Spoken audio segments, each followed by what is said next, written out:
Now you notice in none of these pictures are the 98 Nats.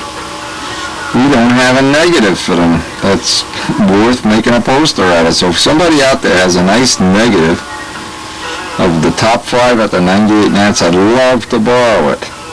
Send it in. These are hidden behind garbage bags. We have them hidden everywhere. All these top 5 posters. And what did she say when you grabbed her? Yeah. No 98. Man, I need one. So please, somebody out there that has a nice picture, please send it to Wendy. Let's get down the shop and get some work done. Get out all these posters.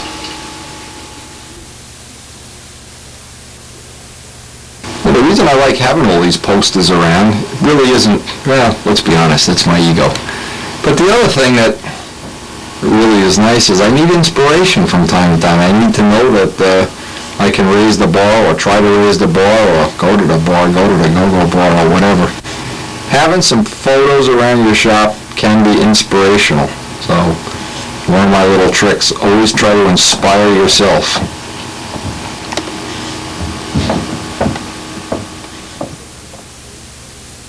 Since it's a blowout, windy, flying day, we worked on our mold, which we started on the last tape. Got it waxed and PVA'd. We'll lay this up off camera. We've done this enough times. We now are able to do this relatively quickly, easily, and we're going to be making a whole dedicated tape just dedicated to all the tricks of doing this that we've learned over the past couple of years. Got both of the molds laid up. That pretty much gets us started for the day here.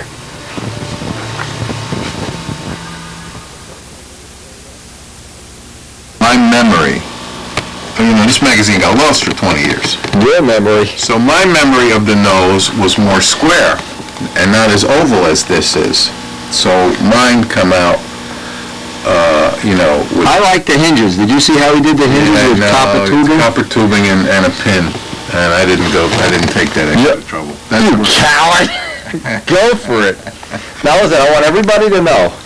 After this is the J movie. This is a good one, by the way. Where's the Empire of the Sun? We haven't, because how long did you have this? A year? A year. No. I didn't get to see the Mustang fly by. It goes, Cadillac of the sky.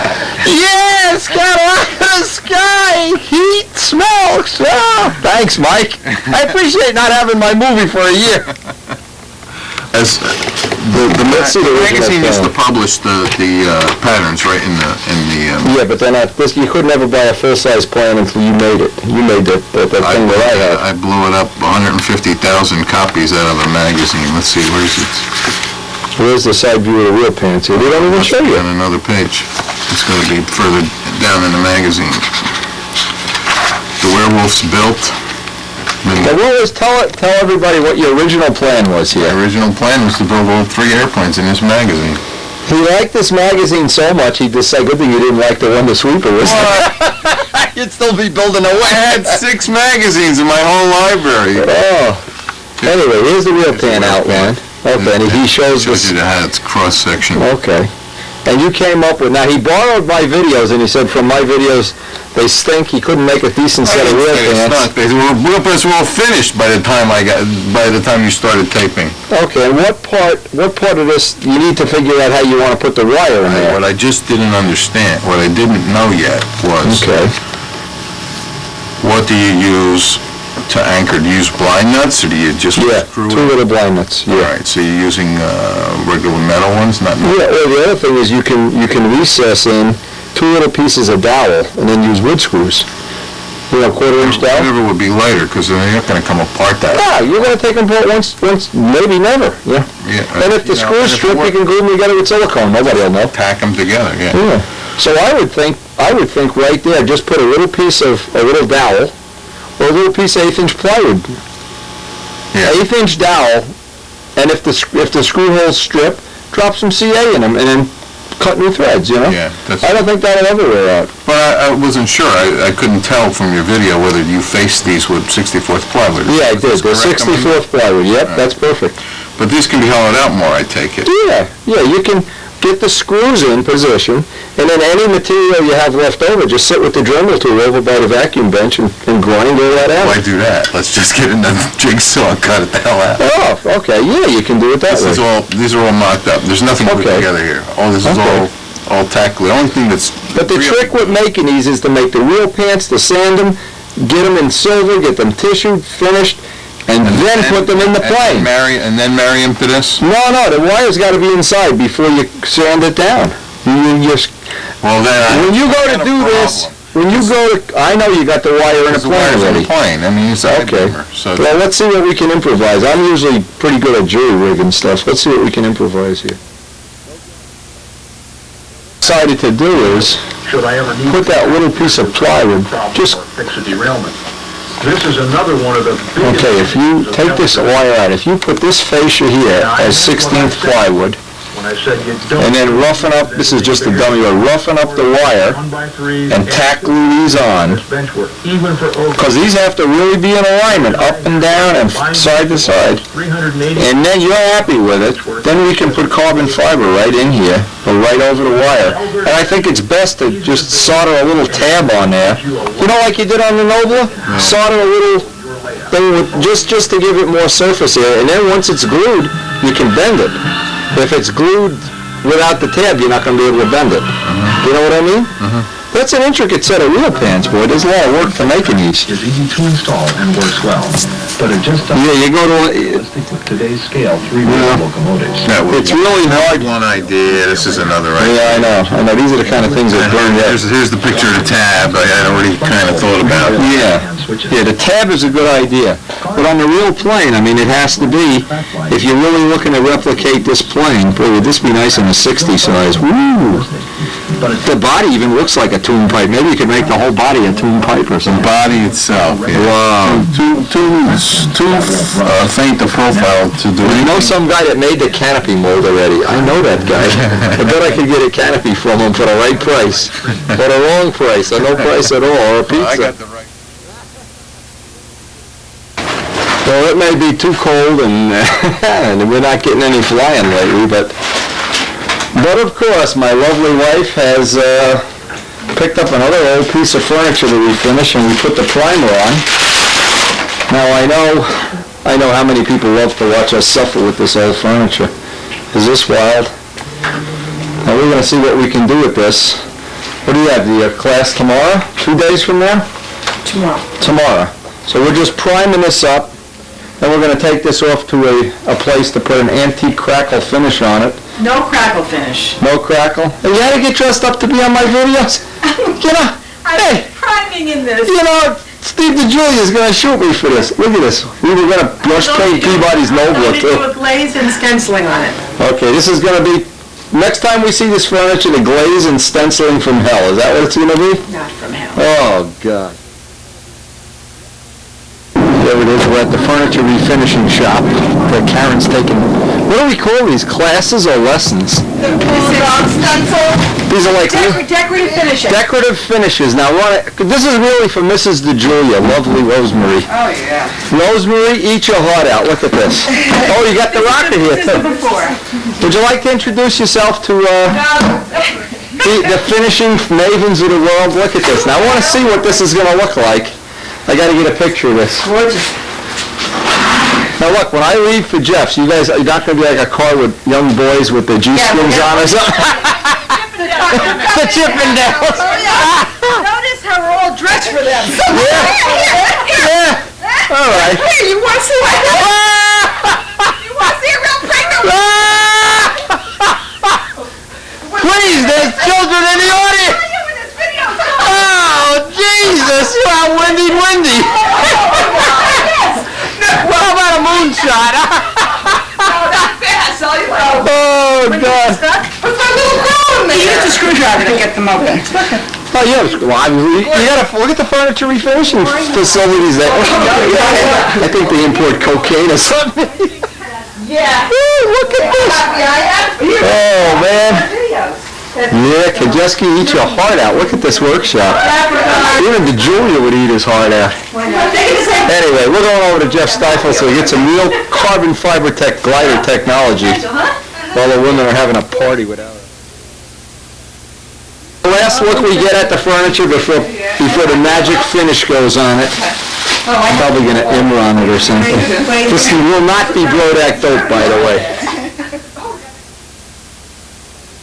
I want to see a candy. Look, they have candy. That's other people, but this is somebody, your level, this is beyond my Look at level. this. This is what my wife lives for, these decorating ideas. Look at this. He loves you. This is wonderful. I wish my husband was here.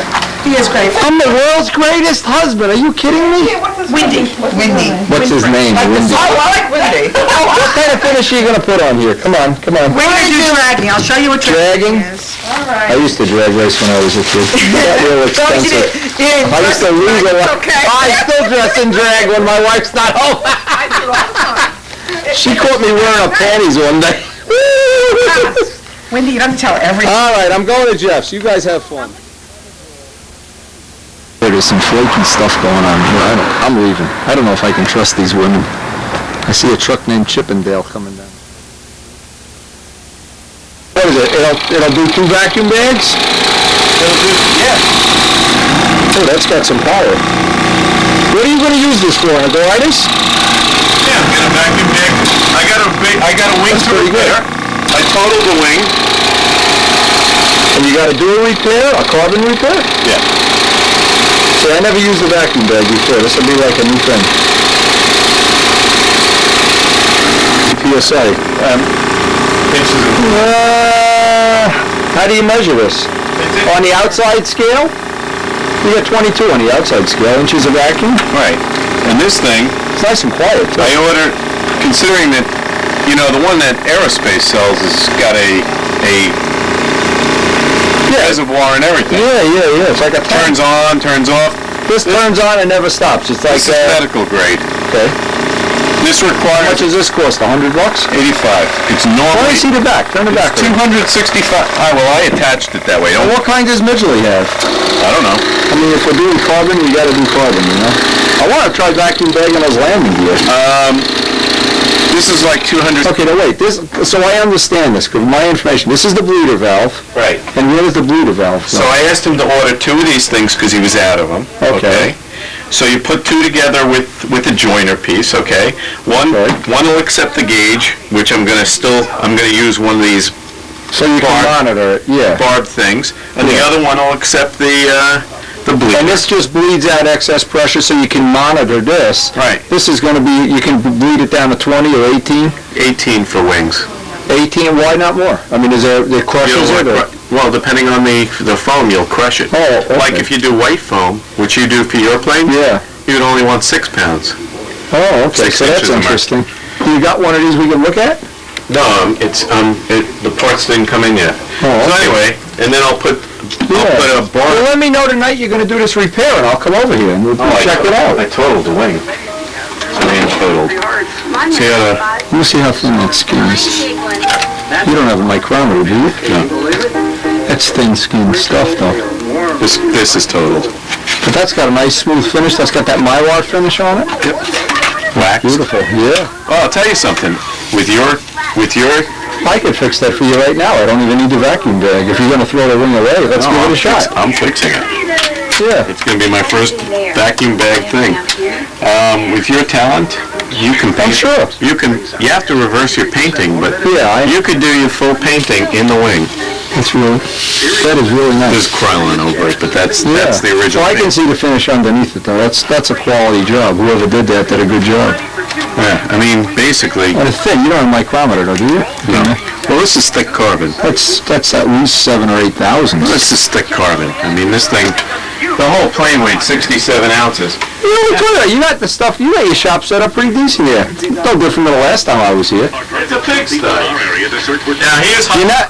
How much is that video? I owe you for that video. Don't worry about it. I think I may have it. I think I may have. I looked all over. I couldn't find it. You may Let's have see given this it back guy. to me.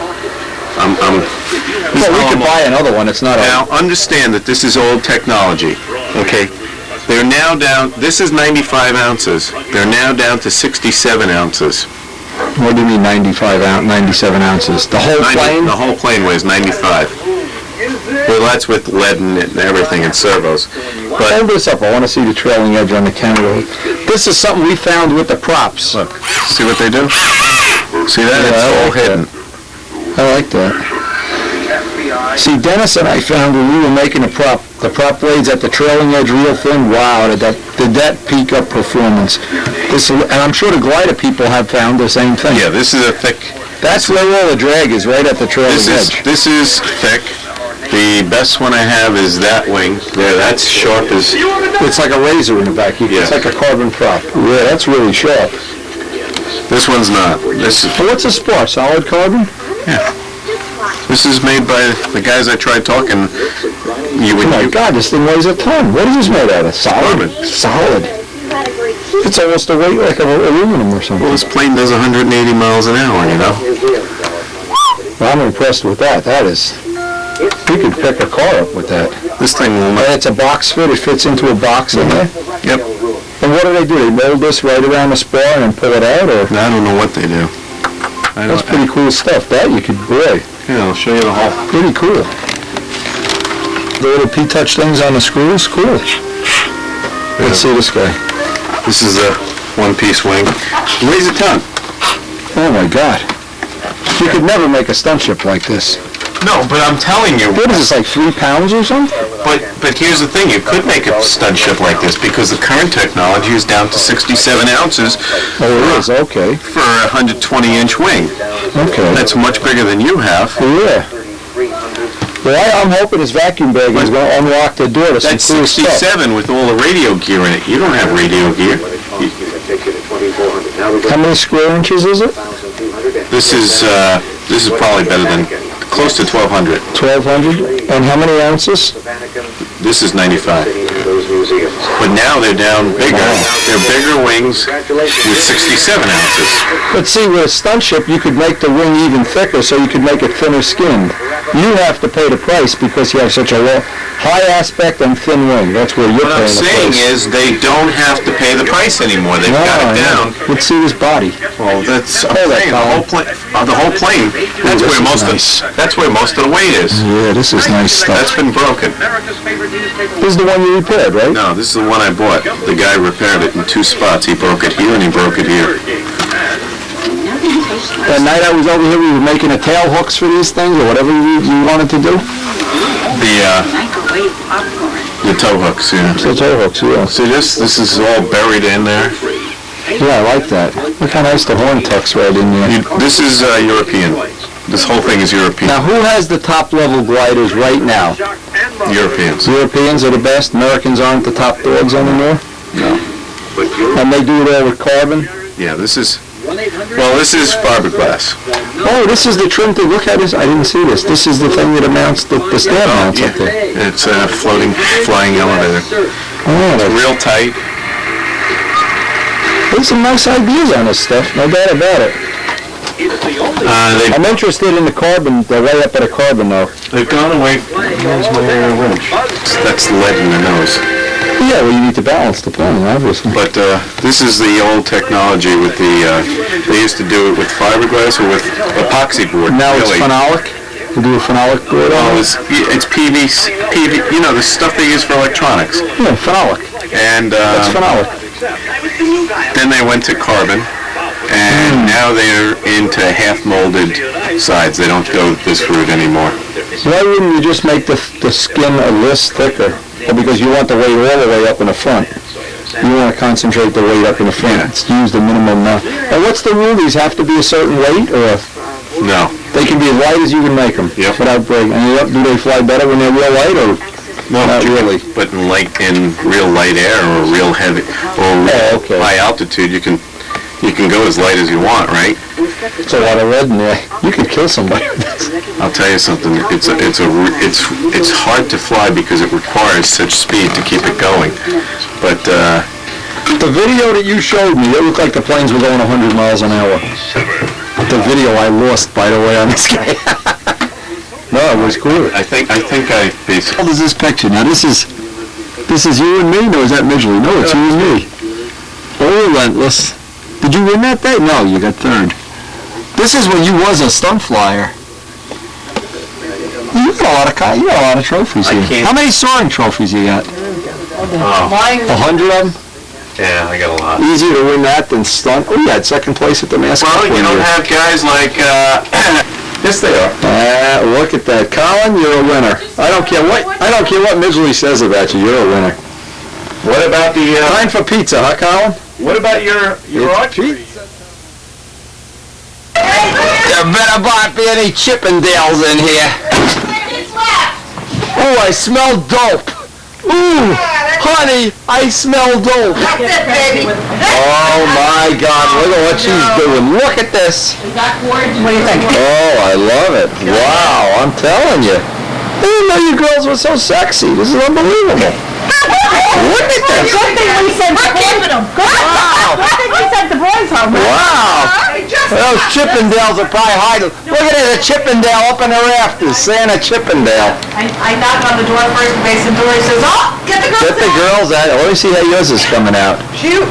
Wow. This is for the kids, right? The soon-to-be kids. Well, already. Future kids. No, this is for Shane, my Oh, this is cute. little boy. How did you do this? With a brush? Oh, this came out. I love the animals. Oh, that's great. Yeah, she's got a little putsy stuff in there. That's cute. You missed the trunk that was here. It was a beautiful trunk. Oh, yeah, you missed the trunk. Oh, drunk. How'd your website come out? Yeah, we're working on it. We did a couple more pages. Look at the food. Look at these pigs. They're eating bonbons and... Actually, Nancy brought Nancy. Oh! Fattening chocolate. Just my favorite. By the way, this is my favorite. Fattening chocolate. By the way. Look at these. Sharon, that looks great. I'm impressed. Well, maybe we can get her to do an airplane on it. Can you paint an airplane on this? Anything. I used to paint Kobe's little men. Oh, really? What are you talking about? Yeah. What's different from one? But the girls are really raising holy hell over there, aren't they? Unbelievable. Anyway, I'm glad that Karen enjoys some creative activities. Gives me more time to come down here and play toy planes. Anyway, this is from Brent Jordan. He sent me some pictures at the recent aluminum overcast. They're down in Texas, and apparently they go to a lot of air shows down here. Brent always forwards me, always probably has 150, 200 videos home to watch. Look at this shot with the tail gunner. And Brent, we expect to see some photos of your planes real soon. John Gunn says, send some pictures, baby. And this set of pictures is from my friend Jack Young, and I really appreciate the fact that he loaned me his Brian Ether prop a couple of months ago when we were doing his pipe, Brian Ether pipe for the pipe test. It did a big help to us to gather data. These are all pictures he sent from the West Coast Stunt Championships, and I'll just run these right through.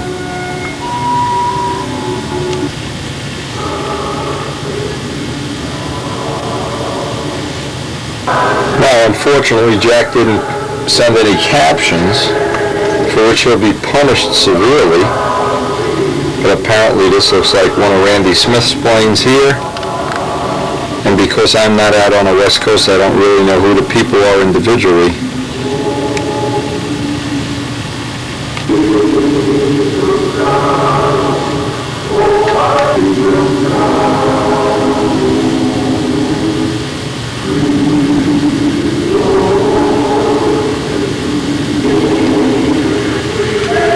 This has the look of being the Wildcat. Maybe it isn't. I don't even know that. Yes, it is. I remember they painted the stars over the stars. That they got 5 appearance points or 2 appearance points, something ridiculous. Take a look at the work that must have been involved in this plane. Pitiful. Whoever judged appearance that year, needs a good ass whipping is what they need. It's a beautiful plane. It's an extremely detailed model. Believe me, whoever did the appearance judging, bend over, ass whipping time. I don't even know who did. That was in, I don't even remember. 88, I think. I'm not sure. Okay, for Danny, a Miss America P-51, 4-braided prop. All right.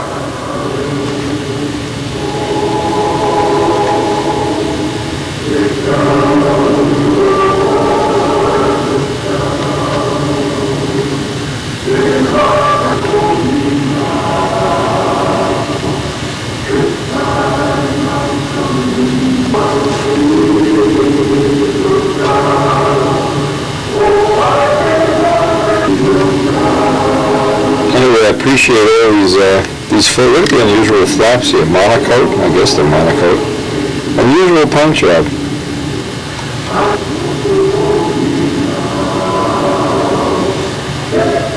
This has the look of one of Vic Macalusso's planes. It isn't Vic's though, obviously it's out on the West Coast.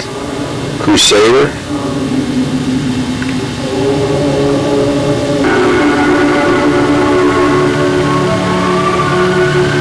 Yeah, I really remember it well. Boy, what a shame that this guy got screwed at that Nats. What a beautiful model. Glad to see it's still around.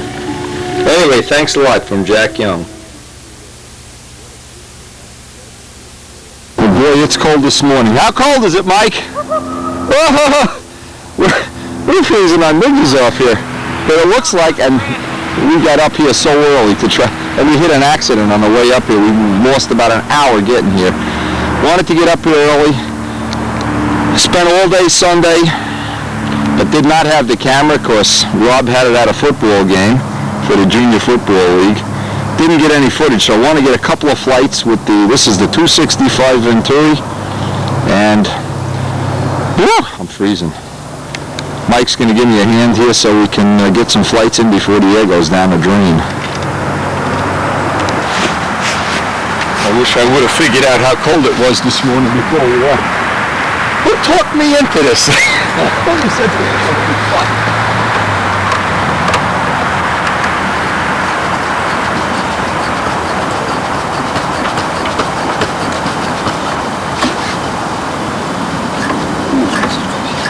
the fuel is cold.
late, Mike.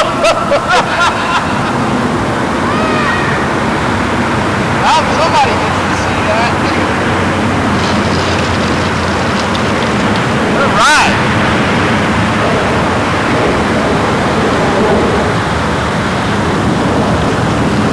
I think we'll slow it down a bit. Boy, it's cold air. It's really frying.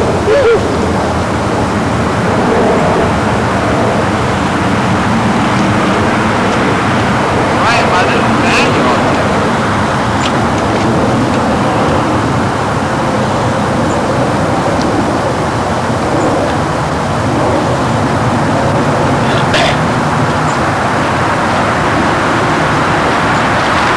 I hope that camera recorded that vertical 8. That sucker just went, we have some fun air here. The thing's worth noting. When we had this Sunday, it wasn't even near this cold, and it was going a lot slower. We're going to just slow the RPM down here a little bit, make it a little more realistic. I just was afraid with this, the air being as crazy as it is here, I didn't want to get too slow. We could start slowing this down a little bit now, but the nice thing to notice is how good the range is. If you were ever at a Nats at runway air and it was blowing up a storm, that would be the speed you'd probably want to fly at. We know we can always take that. The only thing we didn't bring any boiling water to do the props. So we're just going to have to tug. Maybe that coffee guy isn't up the block, is he? You can always do a prop real quick with a cup of coffee, too. Anyway, we only have about an hour because we're going to be going to work on our lovely world of real work. Is that what we do, real work? I have no idea. It can't be real work. Last 3 days I don't record. Well, that's what other people do, not us. Anyway, we got a lot of stuff happening here. We got punch press work today, too. Okay. All right, I'll wait till you get in here, baby. You got to hold it. It's so cold I don't even want to put the stooge on. Oh. You going to be warm enough like that? You need a hat or anything? No. You're all set? All right. Just want to get 2 or 3 runs on this. And I know I'm going to have to down pitch this prop. There's no point in... Hey, you're going to fly it, so just leave that out there. Let me come around and take it. Freeze.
It's cold out here, believe me, and the purpose of coming out here even, not really to fly some flights, I wanted to see the total range of this. Now I know in this really cold weather, I'm going to have to down pitch the prop. It with the 267 Venturi in there, this motor has really turned into a powerhouse. It's gotten up into the high 11s and the low 12s.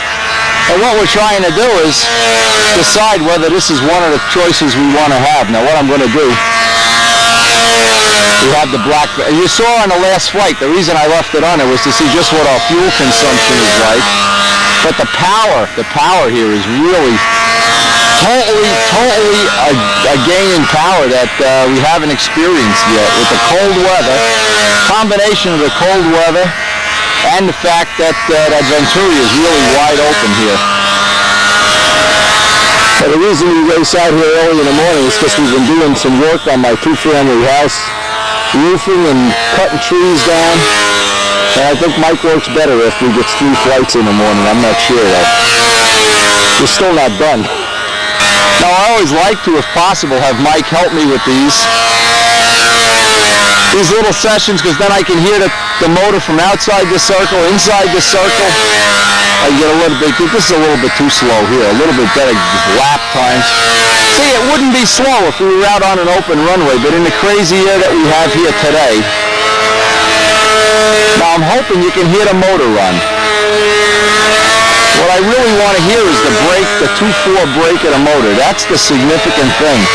The thing that's gotten a lot better with the Venturi Big is that the brake is much, much more defined. And I don't know how much of that you can hear on the video. The spigot, by the way, has not changed the tank shim one iota. You can see the air is bumpy now. It's not as good as I thought it would be this morning. By the house, the trees look pretty decent, but I think we're going to abandon this here for the time being. I don't know if you're picking up the motor run sound, but it's braking real nice here, and that's what I really am looking for. Not really looking for stump patterns at all.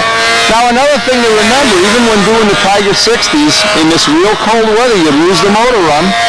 You'd have to richen it up so much that you'd be off that little brake point.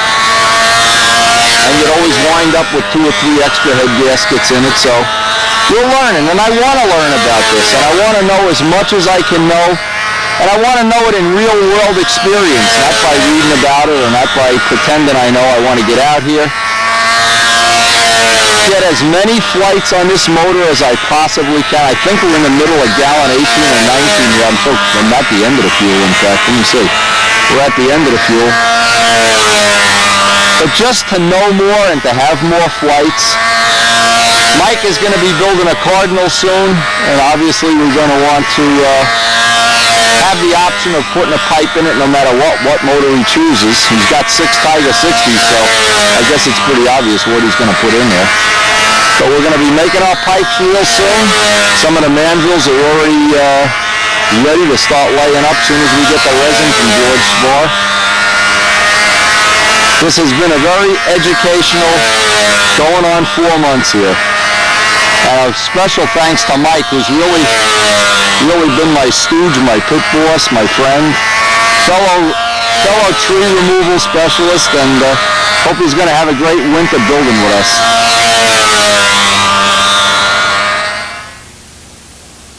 We were able to pick up today. By the way, we went into gallon 19 here. We're at the end of 18. 18's got one more flight in it. 19's ready to start rocking.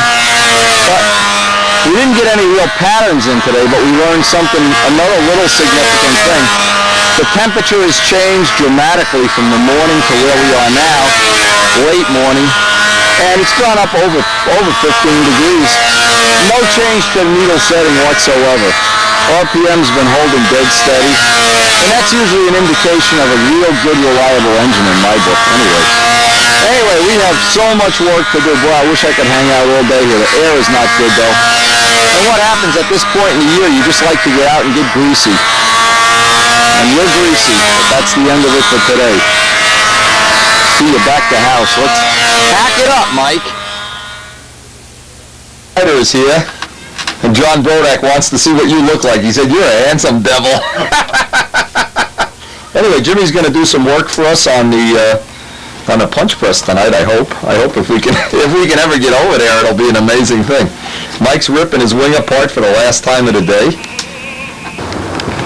First of many problems wiring this up is we only have single-phase power. Trust me, this is not up to code. We still have to, still trying to get this working. But we want to turn this material that's on the floor into about 1,000 horn uprights. Don't know what's going to happen today.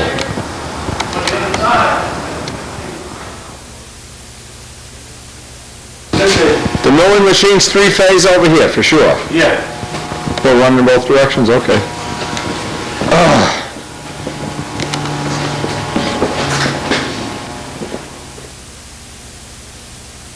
This is just, you got a little heater going on there to dry it rubber? Just to keep it, more molding rubber. 64 degrees in here, so I just want to keep it. What brand is this? You got the fan around somewhere? Let's see what you're molding, just keep track of it. This is Golden News, Golden West. No, that's not the mold. It's casting resin? This is the resin. This is it. Smooth sill 912. This is 10 to 1 year. Yeah, 10 to 1. Comes in this. That's right. It's in this. Yeah, it's a 30 diameter. Okay, so it's nice soft cover. I gotta get more. That's the one thing we're short of at the shop now. I gotta buy some. Ooh, that's nice. That's the male to this. That was in These there. are rocket blades, by the way. And it was Yeah. box around that. I really should have rods in this to keep this straight. Yeah. But I'm finding that if you take this out a little bit early, it's soft and you can bend it. I had a piece around here. Oh, if it's got a bend? Well, yeah, you can play with it a little bit, bend it, flatten it out, whatever you want to do. This is one that's finished? No, well, that was the original. This is the rocket blade. They are the jury, but they also have a quasi-judicial function that's a little bit different than what the regulars do. There's the rocket he's building. But I think This gonna go to the moon or to Venus or what? Uranus. Rutherford. The Rutherford rocket strikes again. Oh my God. News, we didn't get any of the stuff done. We need to make a change to the die. The punch press die needed a little bit of a modification to run the material that we have. So we're gonna pack it in and try again tomorrow. This is Ken's shop now, and George is in Ken's shop. We did a lot of work here this winter, boy. This was labor intensive getting this rolling, so. And he's out there, now he's already gone home for the day, but it's already serving the stunt world with foam wings. Take the rods out and pop it out. This is the phone number, is, with 180 mile-per-hour winds. But by the time it is short, 272-1133, fax 530-272-1070. And they make the resin? They make everything. Everything, okay, I'll call and get a catalog. Here is the smooth sill 912, which you have. That's The Smooth Sill 912, okay. That's that. And then they make this, which is their white liquid. And this is a 1-to-1. Okay, that's 1-to-1? Yeah, sure, it's 100 to 100. Or 10 to 10? 10 to 10. No, it's not 10 to 10. About this though, Nothing is 10 to 10. I like the ones that you mix by. Here you go. All right, here's what we want to know. Barrier coat. I don't care about that. A quart, 2 pounds, Yeah, but that's not what I have. $30. A gallon kit is 115. Okay. That's not this. That's a high price. That's not cheap. Polyesters are a pain in the ass. This is Golden West. This is not smooth on. This is for the resin. The number you have, Golden West, was the resin. That's not the rubber. This is the rubber. I want to know about the river. RTV only. Because when Jimmy works on his new mandrels, $90. Okay, that's good. That's a good price. Now to an interview with the... Pieces first. I made this out of plexiglass. I just sealed it by hand down, and then you pour that around. What you have to do is really what you should do is tape it. We'll see when George finishes his rocket and it takes its first ride. But what are we going to do? Bomb Carmichael, PA here or what? So you want to be in the horn upright business. This is what it takes. A bottle of Heinz tomato, some wire, a wire bender, and Jimmy. Boy, what a night. Like being on the Titanic. Museum that should be on the must-see list of every model railroader or rail enthusiast. Now, Mike Costello was just over here before, and he dropped me off this video. This is an unbelievable thing. I have to tell you, it's worth, even if you have no interest in model railroading, listening to this piece. It takes about 5 minutes. Listen to this. The view from it was old creek bottom, things he loved. We had a lot of solitude, a lot of enjoyment in here. He got up early in the morning, 1:30, 2 o'clock in the morning was not uncommon. He enjoyed life. He watched every sunrise, every sunset. And you got to remember, he also made a living besides all the carving. In this workshop, he also made knives, supplemented his income with knife making. So this was part of his living all of his life in this workshop as far as making money and all of his enjoyment of making the world's master carvers of carvings of history was convenient. 1913, he commenced the steel mill with an idea spent the whole evening creating a block of wood strictly for an idea to put in the mind. It happened on the 24th day of June, 1913. I came home from the steel mill on my bicycle, like usual. As I got up with the bicycle, I just stood and stared. Well, I says, what's the matter? There isn't anything the matter, but I just got a strange vision of a very strange piece of carving. It has never been done before, and if I don't start right now and shape the block as I see it, a block like has never been shaped before. Now, it's only a vision now. On the 28th of August will be a reality, because on that day, I cannot give the hour, but on that day the last cut will be made in this far corner. And that last cut will number 31,000 cuts.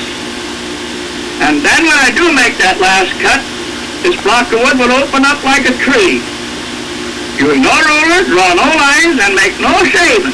All the wood will remain right where it is. When the 35th tree of pliers, they called it the last fling at whittling.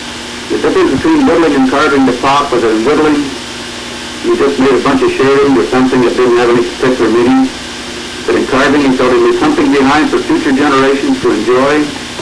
Now just listen to this real carefully. There's some stuff in here that's just amazing to me. He carved the history of the steam engine. Ernest Mooney Warbur's History of the Steam Engine is housed in the Hall of Locomotives in the Warburg Museum. On display here are wood carvings, the likes of which the world has never seen before or since. One of his goals in life was to carve the history of the steam engine. And we show this in the main room, starting with Hero's engine, 250 BC, working all the way up to the Union Pacific Big Boy. And this locomotive... You will carve that of wood. Imagine this. Just imagine how much carving goes into this. Made out of walnut and ivory, and took about 9 months to carve it. The Buick Clinton was his first scale locomotive, and it was carved back in 1913. That makes it 81 years old, and it's been running all these years. It has never been oiled.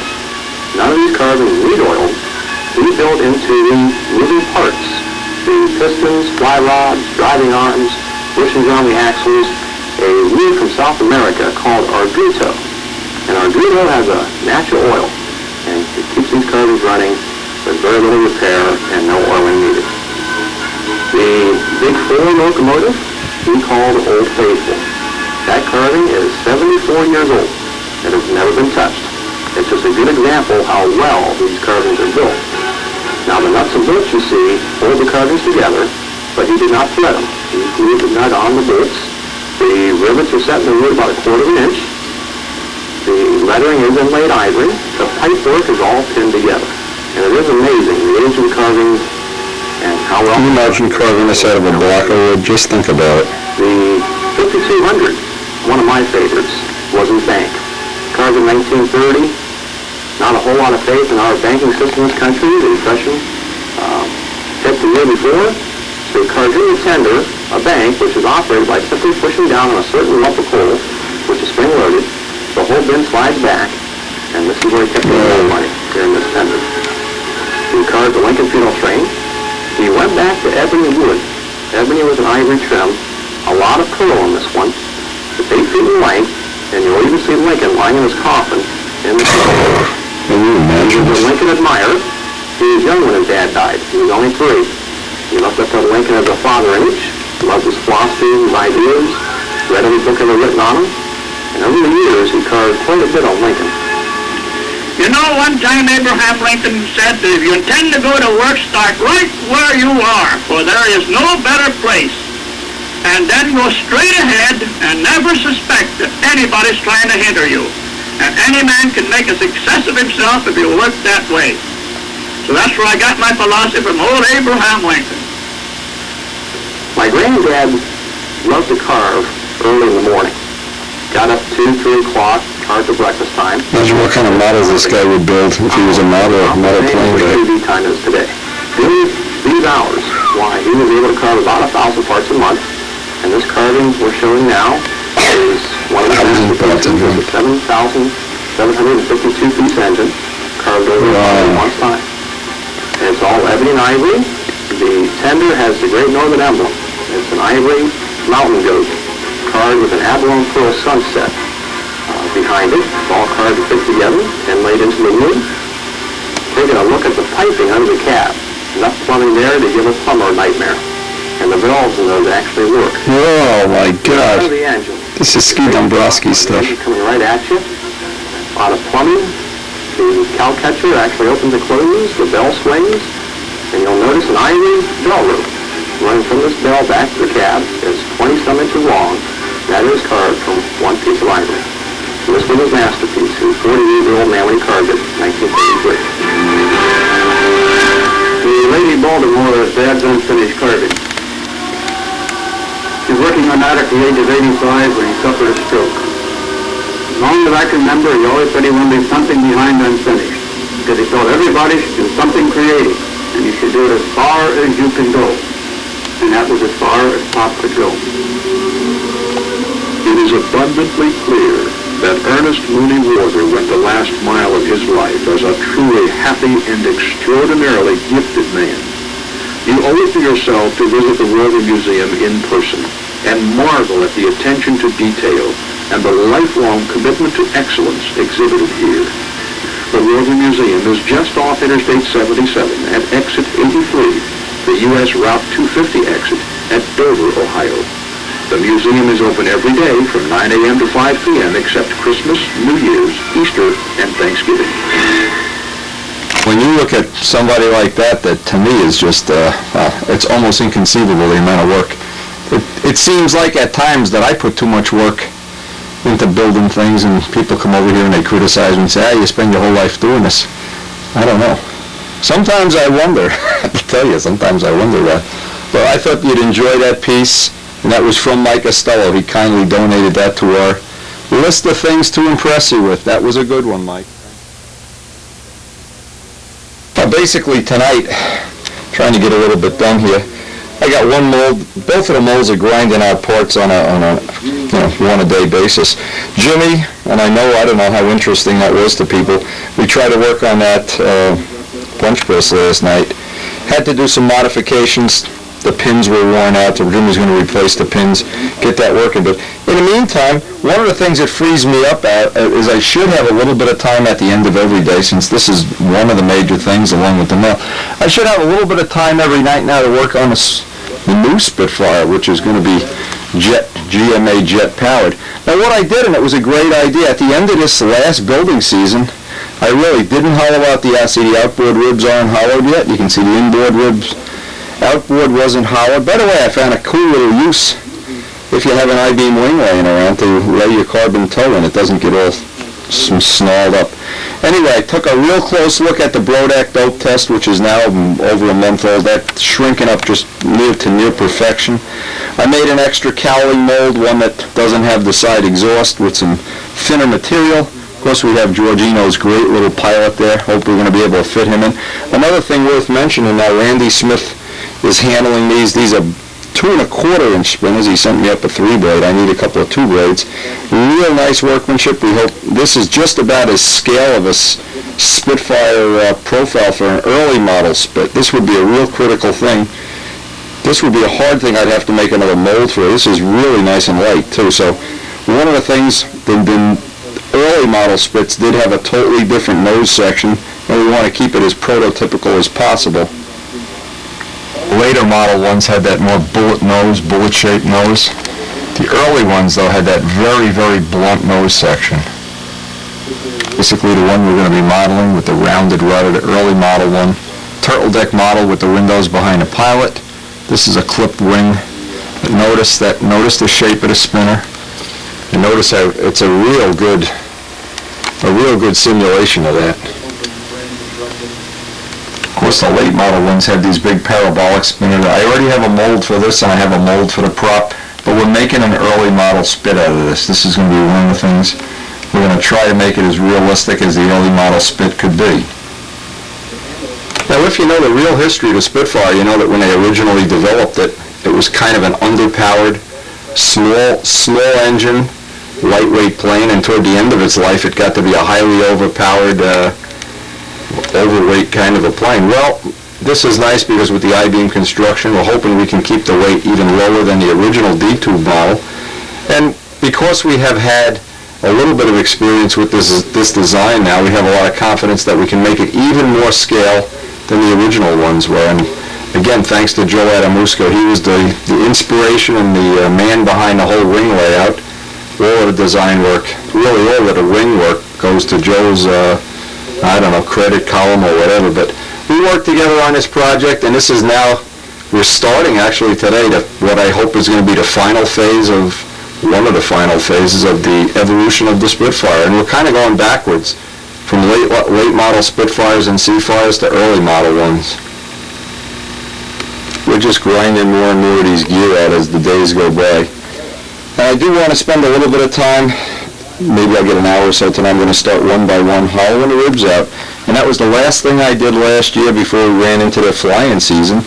And up here, we always have a flying season and a building season. And they overlap this year even more than ever, because we're still trying to work on some of the things for the GMA jet. And we're real happy with the big Venturis and maybe some of the other modifications we'll get to try. I even want to try even bigger Venturis. But more of that to come. I want to set up the work table and start working on hollowing out some of these ribs today.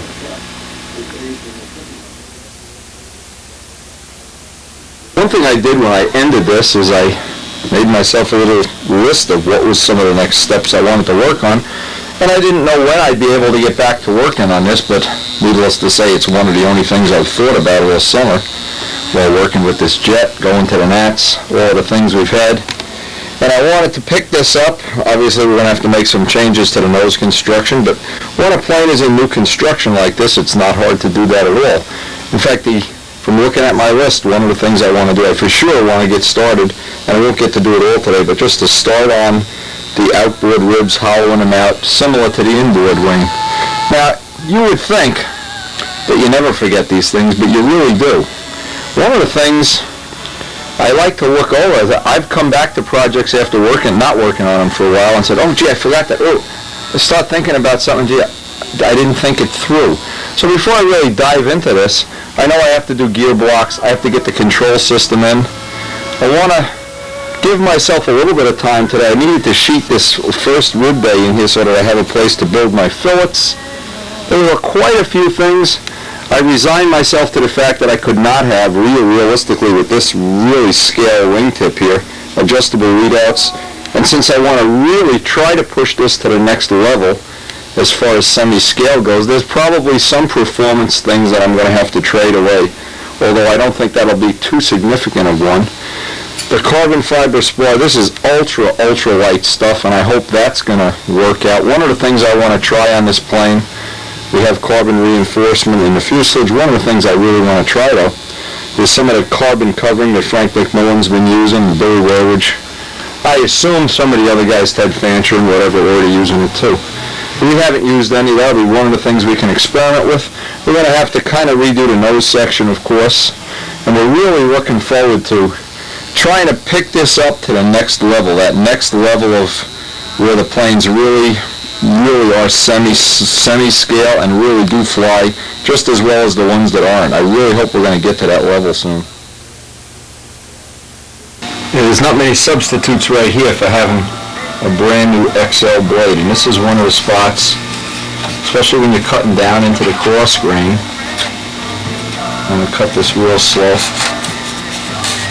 I had some special knives with the blades cut on an angle. I used a Dremel tool, worked off the lines, but the biggest single thing, any kind of real accurate cutting you want to do is get a brand new XL blade. Don't fool around trying to use up last year's blades.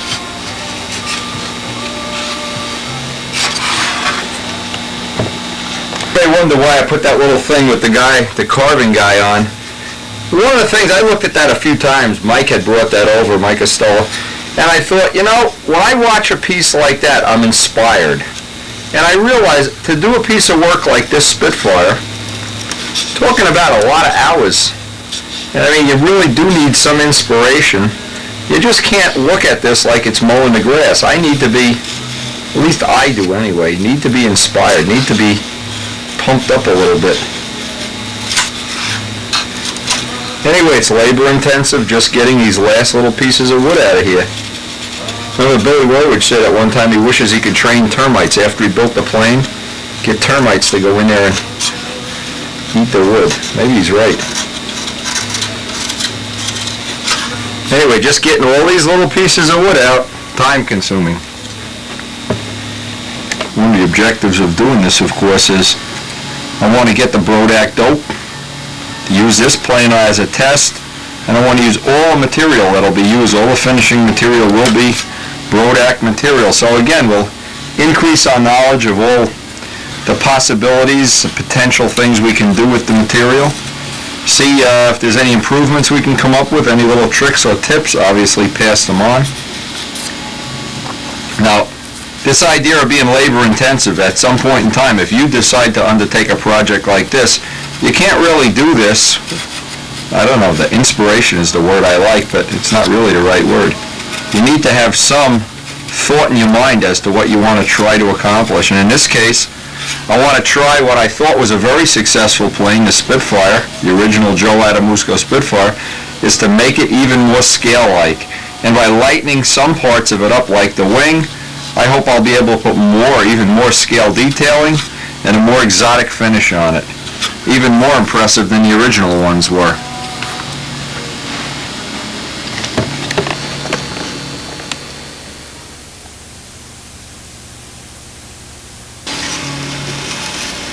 It just reminded me when I made other I-beam planes years ago, just how delicate they are until they get covered. But this will be the best test ever. This might be the first I-beam plane ever to be done with Brodak dope. And as soon as all the work on the wing is done, I want to get it covered, get the covering shrinking down, and get a real test on just how durable that product is going to be. Well, you just never know how delicate. Guess this is what the guys go through when they make free flights. I got most of the back out. Haven't started on the front yet. And like everything with an I-beamer, like every single step on an I-beamer, it's 5 times the amount of work you originally think it will be. Well, finally. Boy, oh boy, I'm telling you, this took a lot more time. I don't remember this first wing taking this long. Very, very labor intensive, but we are ready now. That's it for today. We are ready now. I'm going to do a little Dremel work, clean this up. We are ready to start planning out the gear block location, getting the controls in. And it just took a lot of time to do this. Anyway, we have gotten back to working on the Spitfire after all this time. It's been a long summer, and it just felt good to start cutting some parts today, and you can get an idea just how this is engineered in here. Anybody hasn't seen the first couple of videos that this is solid carbon fiber molded in one piece. We're going to be redoing the nose for a real intricate pipe tunnel, molded cowl. Going to get the gear blocks in there. Just the word labor intensive. Just ironically, that thing is on that Mike Costello brought over with the video. There is a lot of hand labor in this up to this point, and looking forward to getting back to working on it.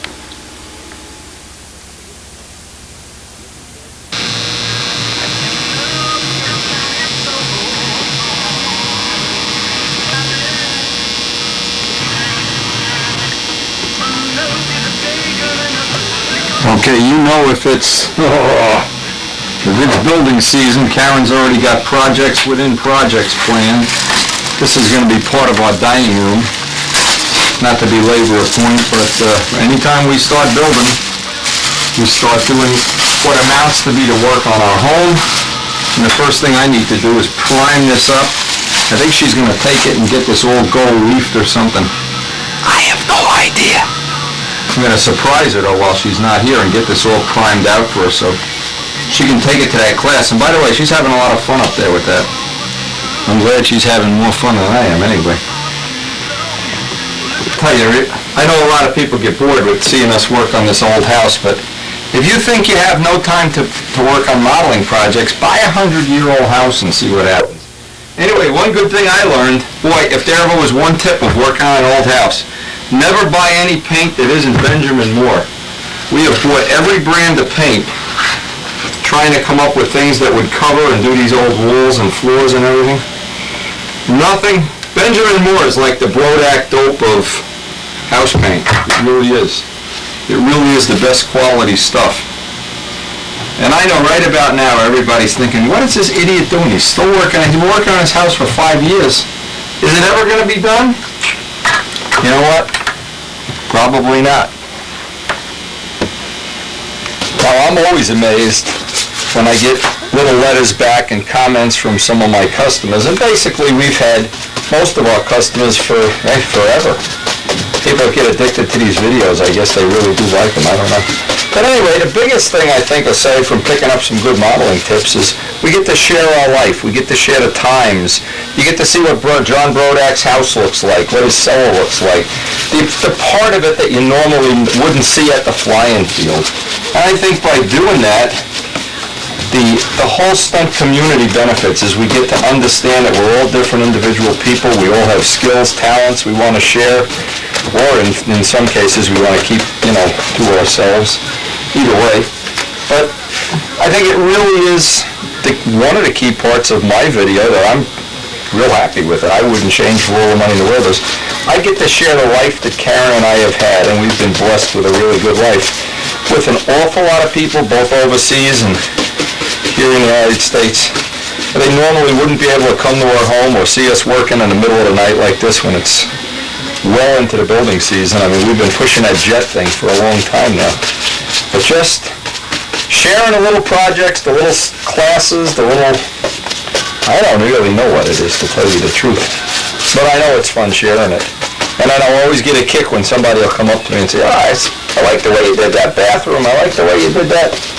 Something that, well, gee whiz, if we didn't have video, you probably wouldn't get to see much. You'd never get to see John Brodak's house, that's for sure, unless you went there.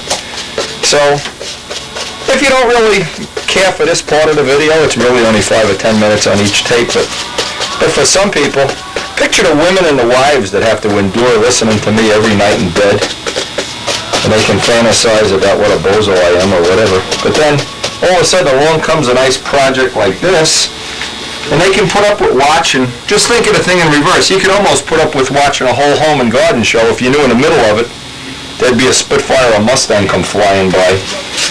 Anyway, we're looking forward to putting up our chandelier that we got in Canada. We went to see Phantom of the Opera today.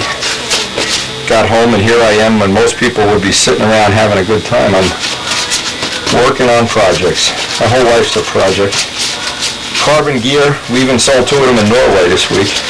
Anyway, I just think it's something special, and if you understand it, you know it.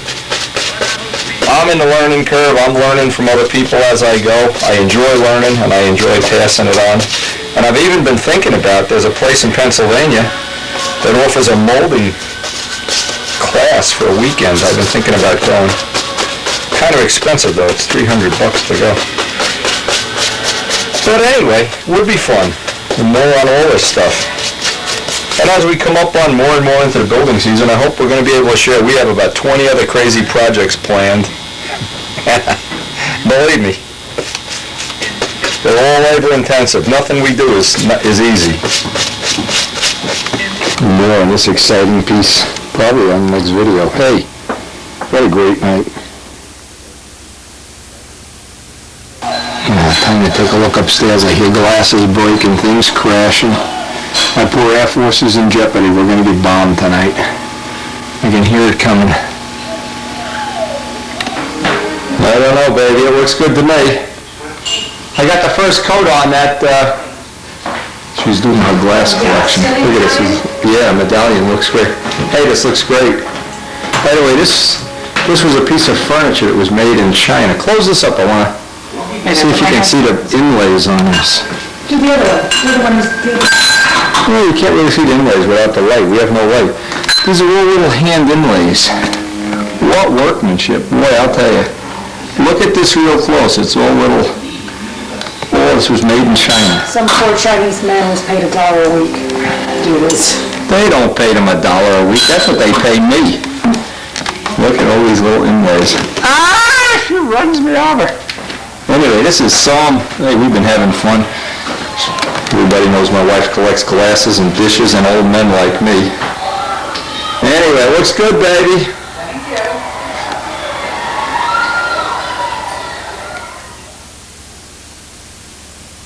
Favorite projects from last year, the old Stewart stove. Notice half of the wine rack is empty. Somebody's been drinking my wine. I need the exercise. I can join you. Anyway, hey, back to model aviation. Had enough fun for one night here, baby. Well, it's the time of year that there's almost no leaves on the trees. This one here still got some leaves. And we may get a couple of flights in, but it is really cold. This is the point at which I'm wondering, should I be sitting home having a nice cup of coffee or something? Cold. I don't know if we're going to get any flights, but we're certainly going to give it a try. Object of today's, if you can call it, my hands are cold already. I have a couple of props. I'd like to get a little bit of the pitch taken out of them, because if it gets any colder than today, we're basically not going to fly.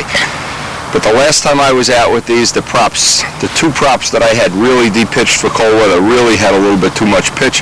But I want to start off with a square one flight, just get an idea. The motors really make power in this cold weather. Now we're into, let's see, this is gallon 19 just for my own records.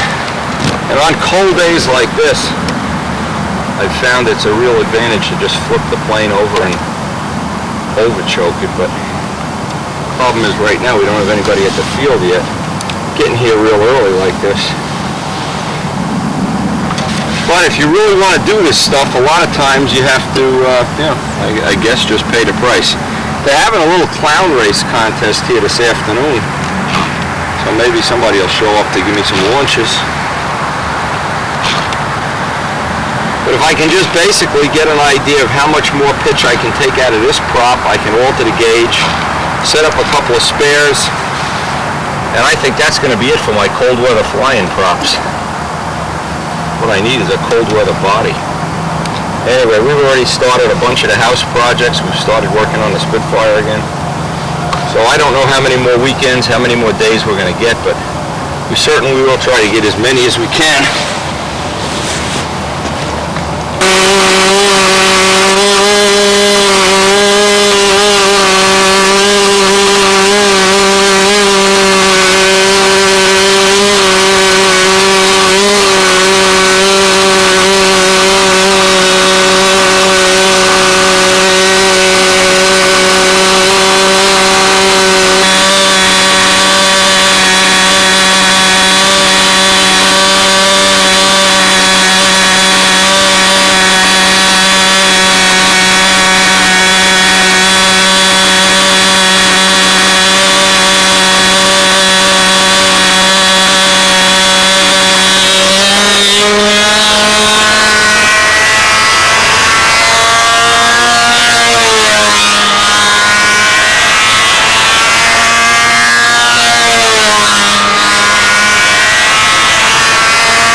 see we're getting blown all over the place here and knocked around. It's not so bad that I can't work on props, so my first order of business here is get one of these props down pitched a little bit.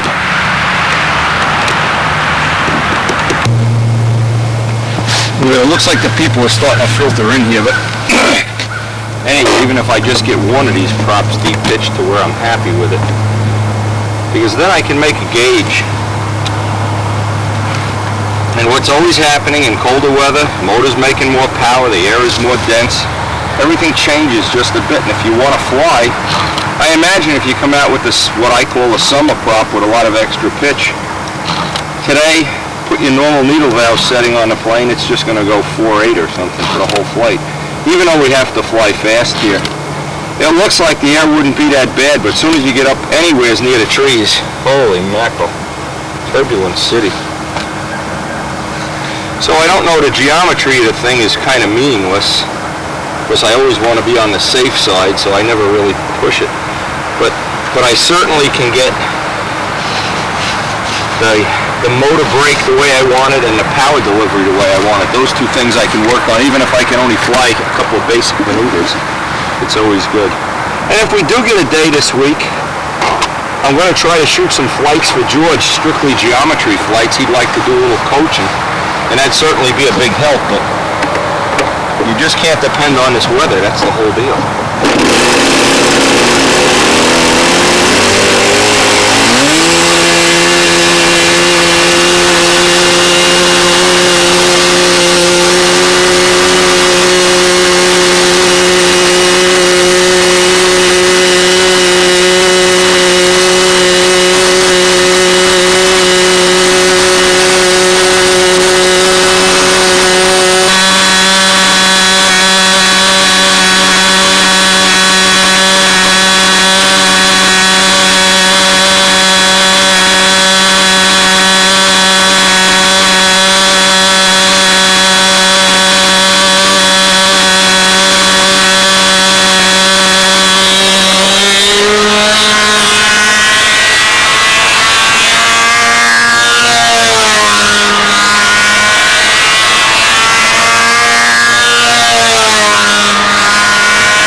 almost fun to touch this boy on water.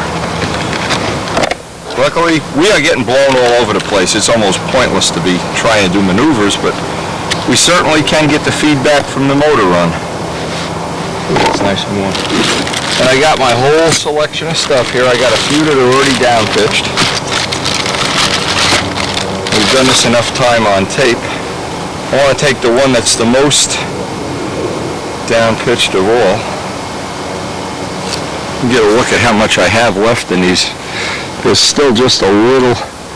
I'm sure I can take a little more out of them. In fact, I ought to give this one another try. I never really gave this, the one with the little Woody's tips, give that another try today, being we're going to have some time in this bumpy air. Now they're getting ready over there to start their racing contest, so really not going to, well, it doesn't even pay to record a lot of this. What's happening is the air is just so bumpy here. And I don't want to get into daredevil mode. There's no reason for that.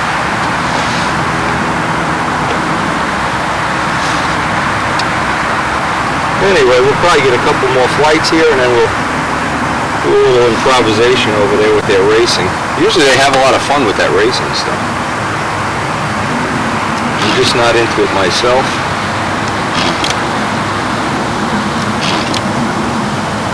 Anyway, you do learn things on a really cold day like this, and one of the things you learn is you really can't have the same pitch in the prop. And if you had wood props, it'd be very easy just to carve the pitch out of them. With these, it's just a matter of a little bit of hot water, a cup of coffee or whatever, and they're done. And it's always nice to leave the ones that work good in the hot weather. Just leave them right in the box. We've got about 2 dozen of them now in that collection. May get, soon the weather holds up, I may get a flight or two on that 3-blade. I did some deep pitching on that at home. Just to see. Always like to see. That's one of the ones I'd really like to get working along with Wayne's.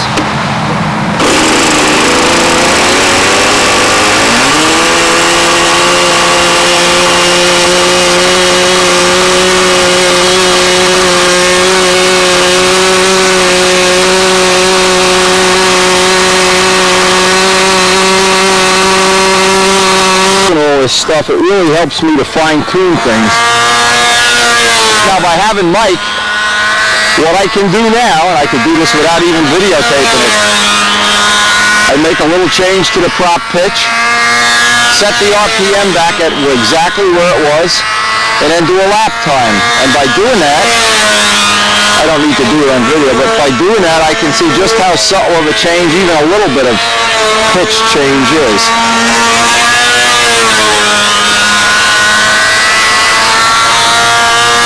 And it's good too in another way, because when I'm flying here alone, I'm flying back-to-back flights. And a lot of times you just get tired or bored or something. When you have somebody else flying, you can step outside the circle, listen to the motor run. Now see, we don't want to get off at a motor brake. That's the key thing. A lot of people get there on a cold day, back out on the needle, and have no motor run at all. And in this case, it doesn't even matter if Mike's flying, he's flying 10 feet off the ground. Well, we don't care. All we want to hear is that motor coming on and off. And I want to get his feedback if there's any soft spots. It's really difficult in this. That air is just bouncy, balling all over the place here, but it accomplishes a few things, and I can hear that motor run. And the minute I know I lost the motor run, I know something's out of whack. Now, I was really disappointed in one thing. I had heard that these spigot Venturis make the tank shim get right back on the mounts, and that didn't happen for us. Tank shim is basically exactly where it was with the Venturi without the spigot, but it didn't get any worse either. So what it allowed us to do is really open up the Venturi. At 267, when you're up on the lean side of the needle, I mean, you really have some power available here, and it's only a question now if we can fine-tune and harness it. And I don't know how much of this we're going to get done before the first snowfall, but we're trying, and it's a big help having Mike out here. It lets me do a lot that's really difficult to do when I'm here all by myself. What I want to try is the little one with the vortex tip. That little guy, we've had him on and off, we've had him pitched up and down, and I hope Even though we're not throwing away a geometry flight here. Really like to see how that's going to operate in the cold weather. It's really got a... It's in the past, the only downside, it seemed a little fast for the way I had the plane set up. That one's pitched out right on the gauge for the last cold day that we had flying. It's holding out long enough for us here. We maybe even can get a little pitch job on this old 3-blade if we need it. I guess we'll find out one way or another. It was just about the right speed on that last flight. That was nice. You notice the air in that corner though is really hawky right in that corner. Of course the leaves are off the one tree and they're not off. So you go past the first tree, everything's cool, and all of a sudden, where did that come from? Here it comes now. Yeah, here it comes now is right. What time are those guys going to start their race? Because then you can't hear the motor run. It's a pain in the ass. I don't know. Well, look, now he's out. Good. You got a while to go. Yeah, they putter around more than they fly.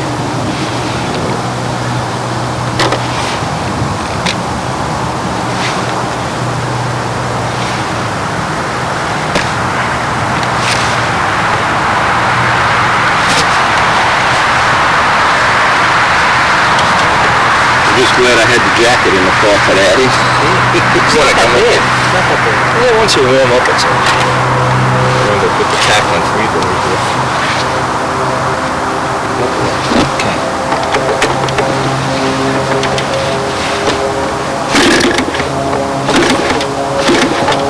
It must have gotten cold while we were changing the pressure. Well, when it gets cold, it doesn't like to be cold. Warm up, puppy. Why don't you keep me warm?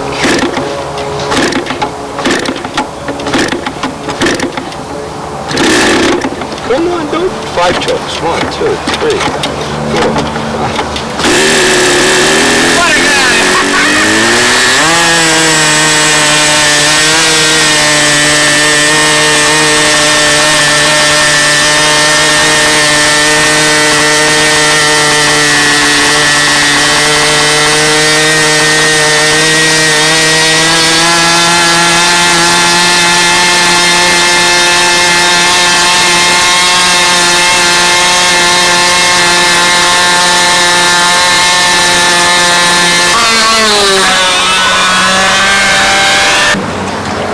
See, this is really, we take a little bit out of here and we'll be in good shape. We were 5'3" on our last flight. These props are so thin, it's easy to get the pitch wrong in them. Hey, when you're adjusting it, how do you get it even? You don't have to. Just have it by eye, it's close enough. Reasonably close, yeah. You watch the guys that do boat props, they don't use a gauge, they just look at it. You gotta do 8 million before you can do this. All I want to know is, do I want a little more or a little less? I don't care what it is. Once I have it right, then I make a gauge up. In this case, the gauge that worked in hot weather sure isn't my first choice today. Good excuse to warm your hands up anyway.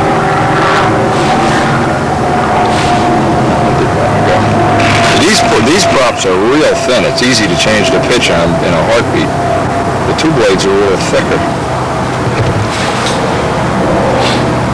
This blade is stubborn.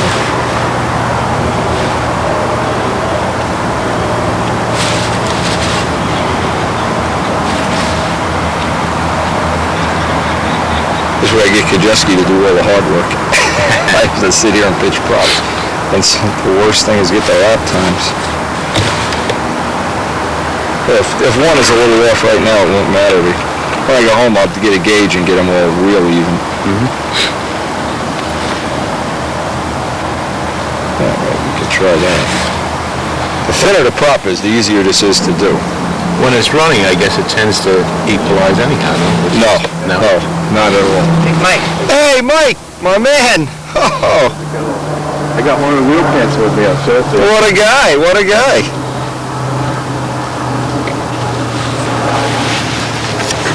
I think I can make Let's see what kind of lap time we're going to get with this guy now. Our next test pilot supreme, Mike Estella. Mike, give me some lap times. Reference off him. You got the watch there. This looks a little slower. Looks a little better anyway. We'll find out.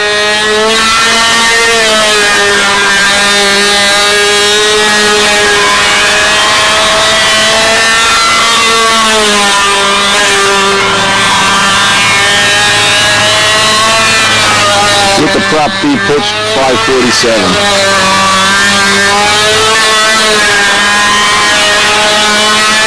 I don't think we're going to go much slower than he's creeping up on 5.5 here. The way that the bowling alley over in the corner there.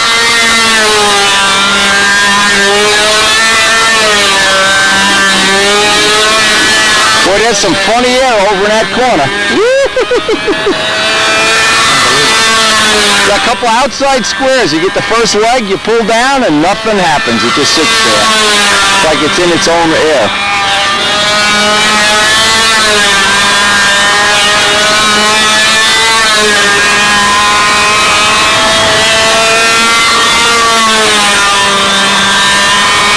Mike Costello, the Ballerina King. King of old gauge railroading. He's the one that donated that tape with that guy carving on it. Boy, that was unbelievable. I'll tell you, everybody I've shown that tape to so far flips out. Mike, the guy made a whole bunch of railroad engines, cars, the whole train out of hardwood carved, and made all the moving parts, the cylinders and the wheels, that they never have to be oiled. They're done with some kind of wood bushings that the wood is self-lubricating. It's running 75 years without lubrication. Nice maneuvers, Mike. I'm glad we're recording you instead of me. As the air blows through the corner, Bowling Ball City here. Anyway, we do have the lap times down with that 3-blade, so that was some progress today. What's going on in the woods over there? Somebody walking through the woods? Yeah, look at this. Shotgun. A guy with a gun is, where's he hiding behind a tree? Where the hell did he go? Well, we got a lot of weird shit happening here. There was a guy, 2 guys came out of the woods the other day with bows and arrows. They look like the deer hunters. Well, we got 2 props, I hope, dialed in a little bit better than we had them this morning. Right there is where you get hit with the air. As soon as you get above that tree, all kind of crazy things happen to you. Surprise of the Century Club. Anyway.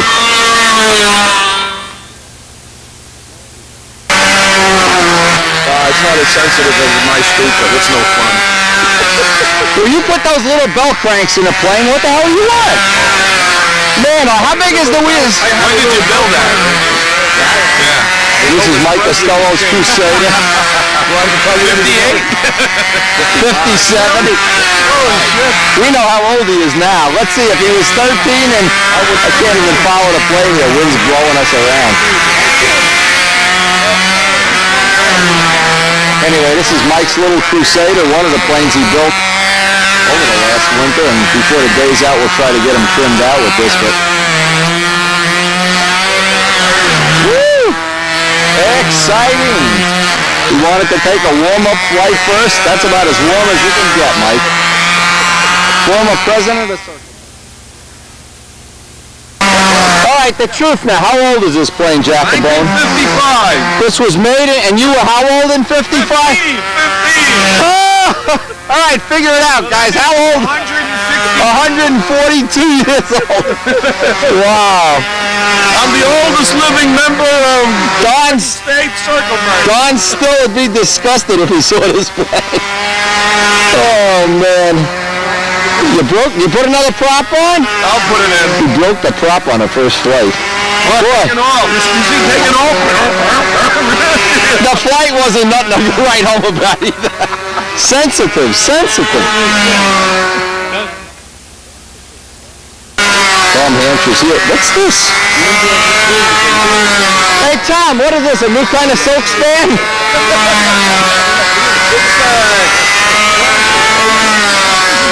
That's a great... I never thought of using magazine paper for silk span. What a saving in money. I'm having a bad year. I can go to... a bad year. Masking tape and newsprint has to do the job. Well, things are tough in the lawyer business, huh? Can't afford silk span. Insurance companies... Another happy Cardinal owner going to be using Mike Pajeski's wing jig. He's ready.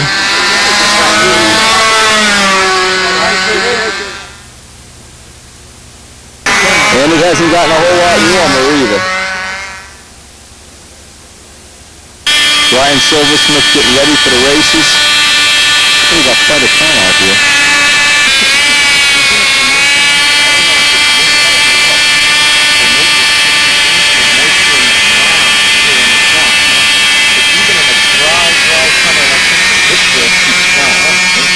Get a grass on, high ground, and give it a good close haircut. It's done growing by the middle of August. Rich wants to use his own method of de-pitching crops. Here's Rich's method, boy. Where's the 25 cent? You had another one of these, right? Yeah. Wow. 25 cents. When they wrote 25 cents on, they meant it too. That was probably like a whole day's pay for a school teacher. For a machine shop. Holy crap.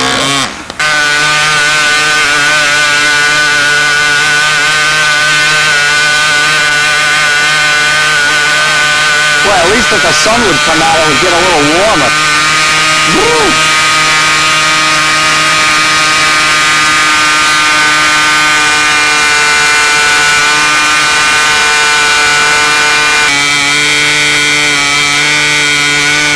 I feel good, Mike, but I would slow it down a little bit. Yeah, it's kind of slow down. Still fast. The wings aren't level. It's banking in on me inverted. You want a little trim tab for it? I either got to tweak it or... Yeah, I'd do a trim tab. I did it with the heat gun and I changed it. I changed it once that way. Another thing you do is spray thinner on the outboard wing and twist it. Yeah. Just a mist of thinner will do it. Now say this here. Did I hear an endorsement? Yeah, this is Tell my me. first 4-inch bell crank and I'll never go back. You'll never go back. No. Now look, where is that guy? Where? Talk to this guy. I'll tell you that.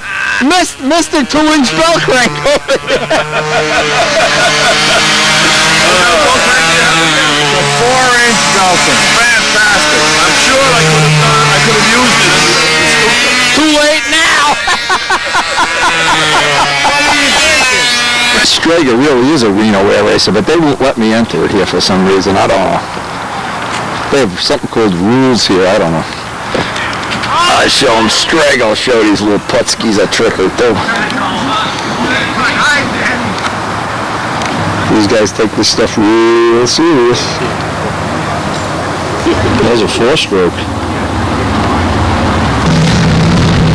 What's the rule here, Al? It has to be a Fox 35 to qualify? For this deal, yeah. Okay. Nice thin wheels. I like the wheels. Racing wheels. Yeah.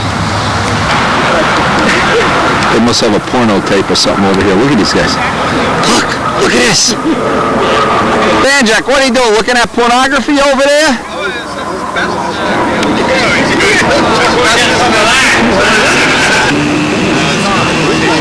Then I got 480 discs.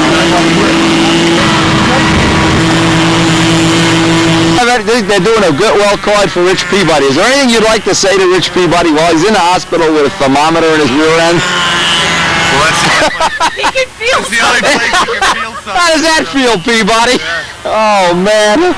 You guys are bad. He's big on about a ½ inch in diameter. Yeah, broomstick or something. Is he home or is he still in the hospital? Still in the hospital? Jeez. We had to have a mass visit, have a club meeting in his hospital room. I don't think they'll allow that. Who's going to ask him? The hospital. Well, it's getting cold. We've gotten some prop work done. They're going to start their racing, so we're going to kind of clear the field here. Go over and maybe nail a few shingles on, finish that roofing job up. I don't know. Kajeski's... We've been trying to think of a lot of reasons not to go over and finish the work. We did all the tree work. That's finished. And I think the only thing left is the shingles and the aluminum. Anyway, and it hasn't gotten any warmer at all, so see you back to ranch.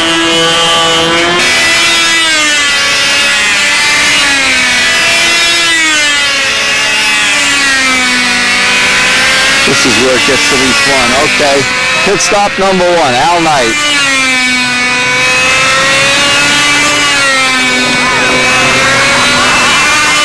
professional team racing, these stops take like 1.2 seconds. He kills all the grass and within 30 feet of the plane. One flip starts.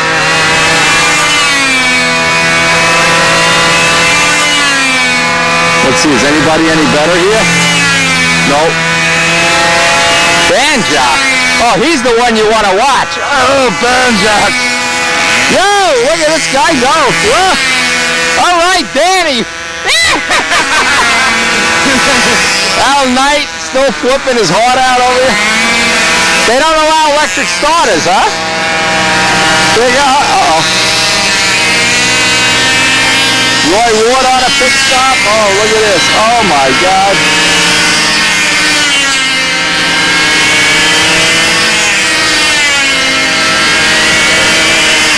Well, the grass will never grow here again.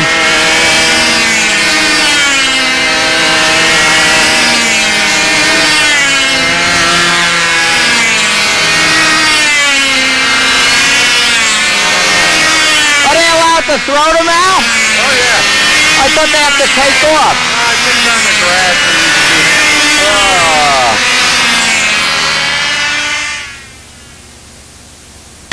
He had it running way too lean on the ground. I backed it out for him like, 3 turns. Yeah. It's a little fat now, but as quick as it is, the controls are way too quick. It wants to fly slow.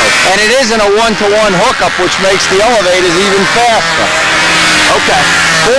This is a 40-year-old plane, though. Oh, yeah. Yeah, that's the real McCoy. Now, I wonder if you ever wanted to refinish this, we could try that Brodak Rejuvenator on it. Yep. This would be, he's got to change the 40-year-old clear plastic fuel line, though. Believe it or not, that's the original fuel line. I don't know why it's running. If I tried that, it wouldn't even sneeze. I don't even use it from season to season. I don't change it.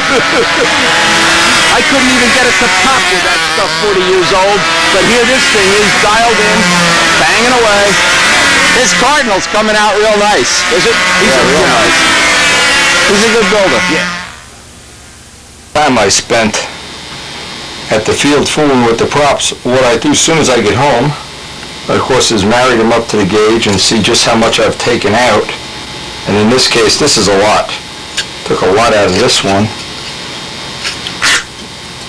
But when you want to, and we want to fly, I'm hopefully going to be able to fly maybe even up until freezing. That's about the point at which the bones stop working. Now both of these that we depitched, including the 3-blade today, we took the pitch out. And what I'm going to do now is I'm going to cut back on this gauge just a little bit so that I can see exactly where I am without making a whole new gauge. I just want to chamfer this gauge, put a little less of pitch in it, and then I can do all of them. I can get them all to the lowest blade. How much material I've removed just to get the pitch just a little less here. Now I can get all the blades exactly equal. Now with all the blades equal, you can really see just how that marries up. Oops, at the tip. We're right on the money. So we hope, unless we get out again, this is going to be our low pitch for the 267 Venturi, and hopefully by next week we'll have it up to 275 or 280. We gotta find a point at which this is too big, but we're not there yet. What I have to do too is, because I have a spare Bill Lee prop, I figured what I do, as long as I have this gauge made now, is I'd even take one and make it a little bit past the gauge.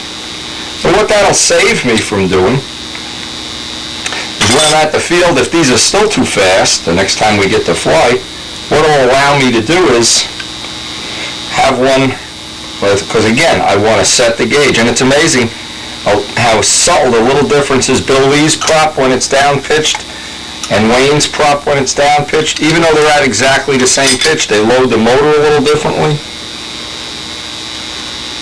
A lot of people don't think that you can do this without a gauge, without a Prather gauge or something.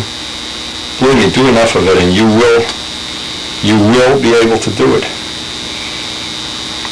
In the same way, my late partner Joe Kay, he could pick up a piece of metal, just pick it up and go 28 thousandths, 32 thousandths, just because he did it a lot.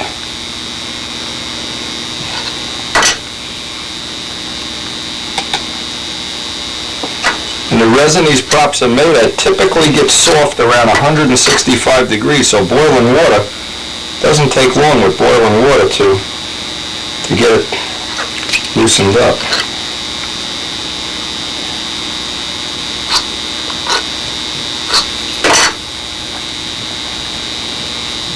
Again, it was good to see Danny Banjak today. He's going to be having a PA-61 Mustang out there soon, and I'm sure one of the first things he's going to want to do is get some prop pitching going, especially if he intends to have a motor run.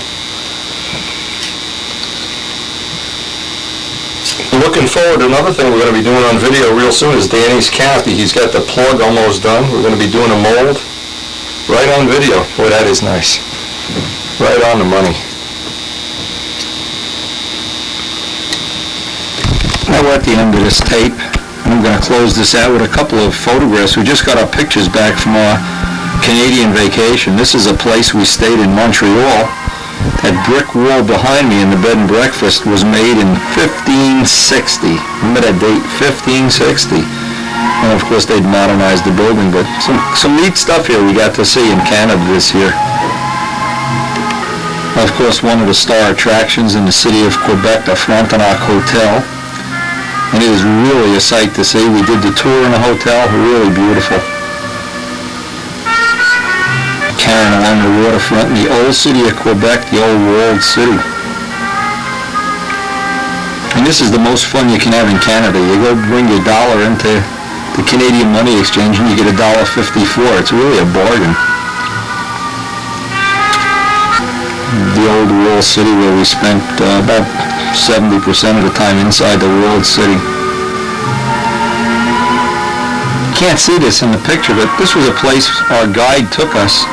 This is a little like a mom and pop breakfast place, and they bake bread in here. This is a bread oven, and they walk out with a big wood spatula, take the loaf of bread, bring it inside, paint maple syrup on it. Oh, is it good. Another one of the beautiful bed and breakfasts in Quebec.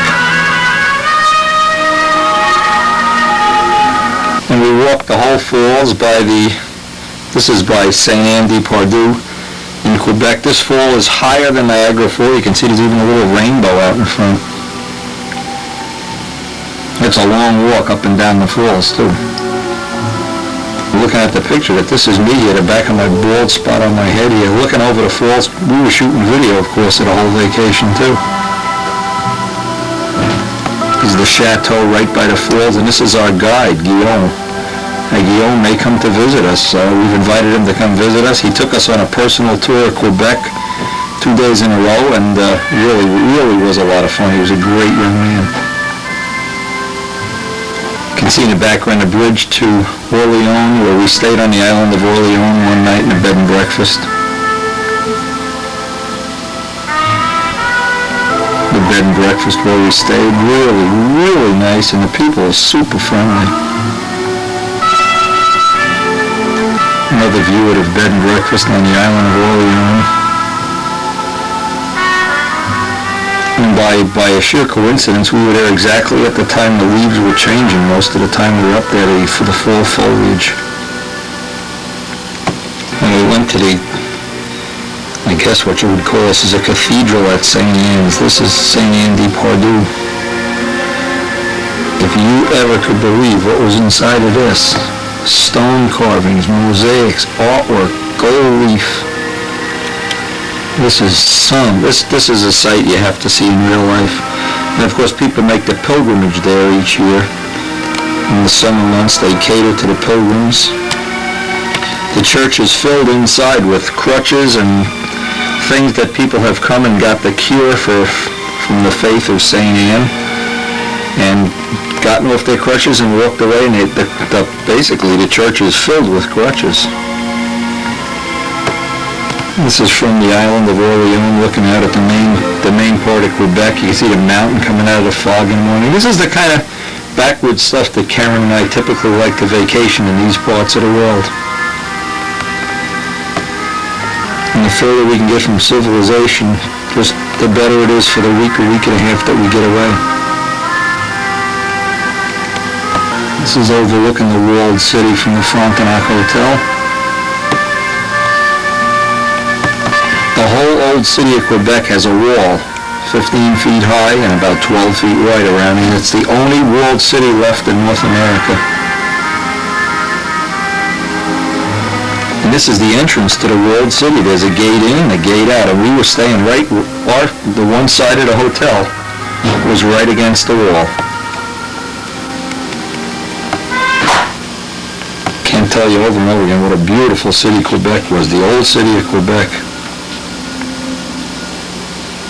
In Montreal, we went to the Biodome, kind of an indoor, I don't know how to describe it, an indoor zoo. Live animals, penguins, crocodiles, fish, jungle. By the Biodome, you go up the funicular and you can see how high up it is. It's really something special. This was in Montreal.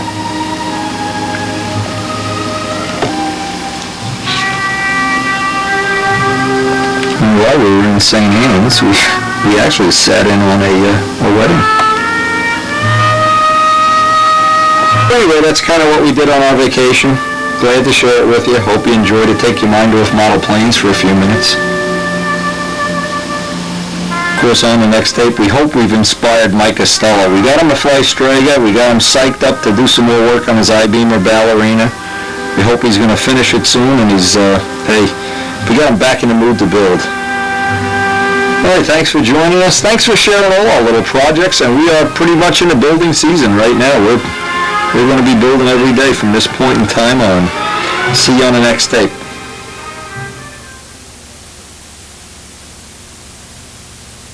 More landing gears to be made. More Brodak dope to be tested.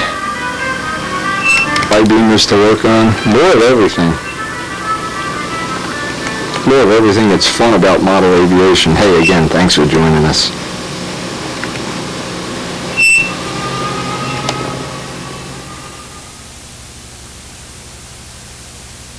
And of course, more Spitfires.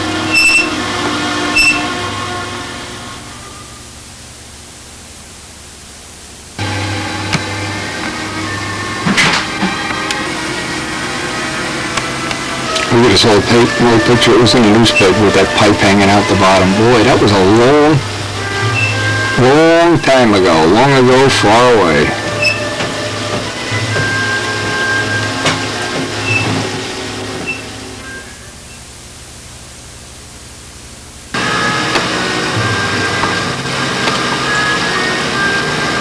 Another picture of Adamusko in the newspaper here.